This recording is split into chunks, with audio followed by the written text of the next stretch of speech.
Mick Deveson, great halfback flanker, played at Salle back in the 80s when I was umpiring.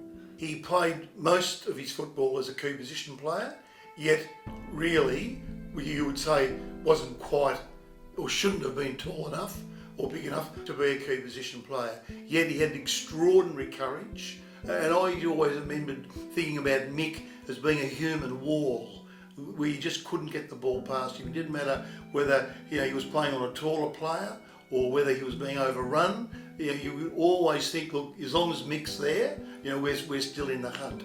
Salle was a side that we put a lot of time into as a club to try and beat, and Mick was particularly one of those players that we focused on in trying to nullify his effectiveness in the game. For that sort of work to be put in onto a defender in those days wasn't normal, and Mick was a guy who could change the course of the game as well. Kingo got reported in the '84 grand final by Benny Goodman for actually cleaning up Mick with a high elbow, and I think Mick probably got a cut across his eyebrow, and Kingo got 8 weeks to start the next season. Never ever saw him do anything untoward on a football field.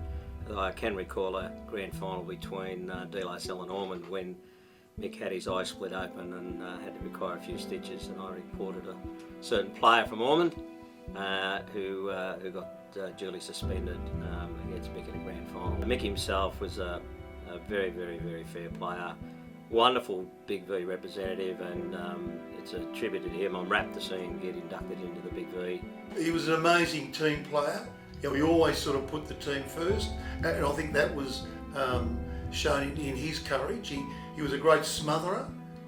When you thought someone was going to sneak away from him, Mick could get a hand in or get his body in. And look, I would say, from Mick's point of view, I would be thinking that he's probably in Salle's best 2 or 3 players ever. Mick had the capacity to be the best centre half back in the competition, in spite of the fact that his build probably wouldn't have suggested that he would be. And I think that Mick was able to play a game in spite of his size and be a magnificent team man, as well as an ability to sort of play very well as an individual because of that marking and great sense of where to run.